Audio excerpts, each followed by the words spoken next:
2025 tinggal 3 bulan lagi, tapi kamu masih bingung mau mulai sesuatu, masih nunda-nunda terus? Tonton sampai habis biar kalian bisa mulai aja dulu tanpa harus nunggu sempurna.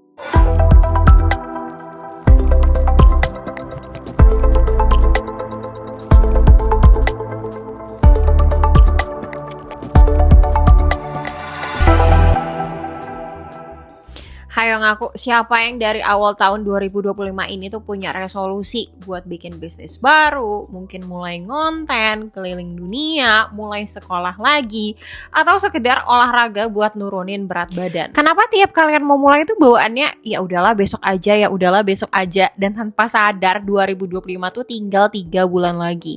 Guys, ini udah bulan September loh. Tapi tenang aja, ini tuh bukan hanya terjadi di kalian, tapi di aku juga. Cuma aku udah berhasil ngelewatin ini semua.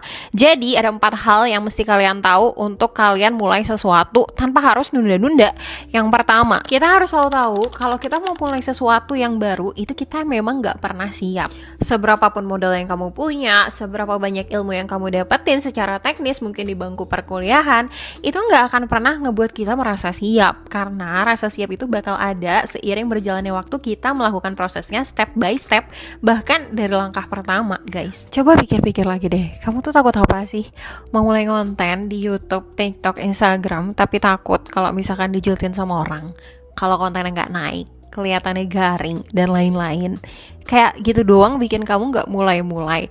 Padahal memang kita itu bakal berkembang seiring berjalannya waktu, guys. Kalau udah ada konten pertama, kedua, ketiga, ya kita gak bisa dong berharap bisa jadi kayak kreator A yang followersnya udah jutaan, subscribersnya udah 10 juta, tapi kita gak mulai day one-nya. Karena kalau kalian lihat, pertama-tama mereka bikin konten pun ya pasti ala kadarnya, guys. Kita itu bakal berkembang sesuai dengan jam terbang yang udah kita punya. Semakin tinggi jam terbang kita, ya pasti kualitasnya itu makin meningkat, iya dong. Ada satu hal yang aku ingat banget waktu aku mau resign kerja tahun 2022 lalu, dimana waktu itu atasan aku bilang, yakin mau resign karena hal sepele doang, terus kamu mau ngapain gitu. Terus aku bilang, ya mau ngonten aja full time jadi konten kreator, ataupun buka bisnis mungkin, kan gak ada yang tahu. Terus dia bilang, ya lo tuh gak cocok buat bikin konten, muka lo aja jutek kalau misalkan bikin video. Terus dengan santainya aku bilang, ya kalau udah pro mah bayarannya beda. Bener gak sih, guys? Mental kita itu akan terasa, akan pede dengan sendirinya kalau memang jam terbang kita udah tinggi, penghasilan kita udah ada, dan proses itu gak akan bohong, guys. Yang penting di setiap langkah yang kalian ambil setiap harinya itu terus berprogres ya. Bukan hanya mentingin kuantitas tapi juga kualitas. Evaluasi setiap hari, apa yang market butuh, apa yang kamu suka, itu harus dikawinkan jadi satu supaya value kamu makin tinggi. Yang kedua, ini mungkin banyak yang pro kontra ya, tapi kalau menurut aku jangan kebanyakan referensi.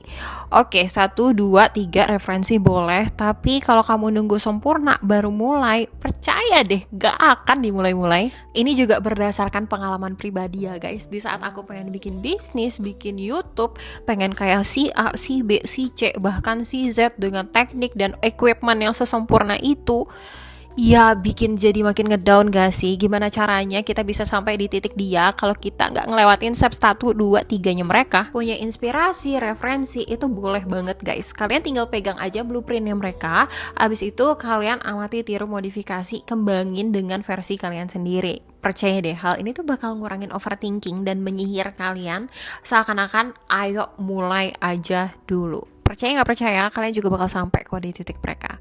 Kalau cash flow kalian udah tebel, tetap upgrade ilmu, evaluasi, market research setiap hari. Tanpa sadar, suatu saat nanti kalian bakal nyampe loh ke titik dimana orang yang kalian referensiin itu. Yang penting di awal gak usah terlalu perfeksionis deh. Yang ketiga, ini yang paling aku suka sih. Karena orang itu gak peduli.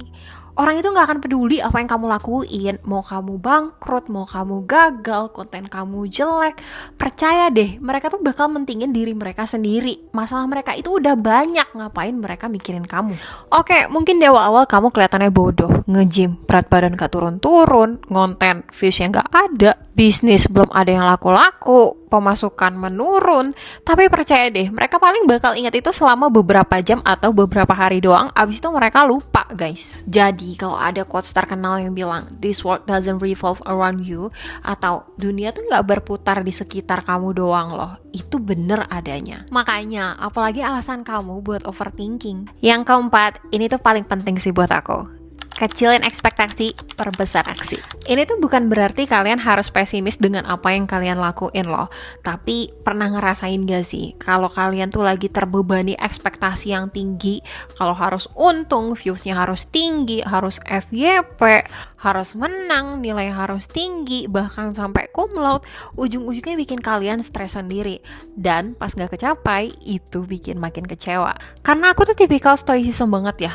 Just do the best and let God do the rest. Pokoknya lakuin aja yang terbaik, sisanya itu urusan Tuhan. Dan seringkali pas kita gak berharap apa-apa, tapi tetap melakukan yang terbaik, justru kita dapat hal-hal yang di luar ekspektasi kita. Itu bikin senang banget gak sih?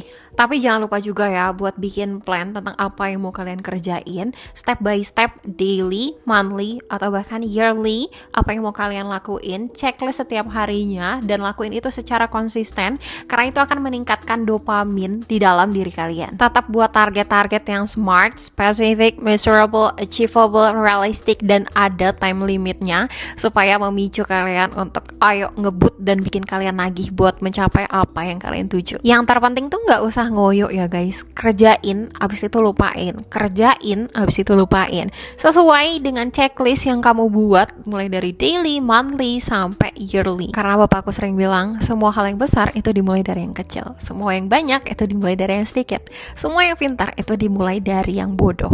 I think that's all for today. Semoga kita semua bisa maksimalin 3 bulan yang tersisa di tahun 2025 ini buat mencapai goals kita masing-masing.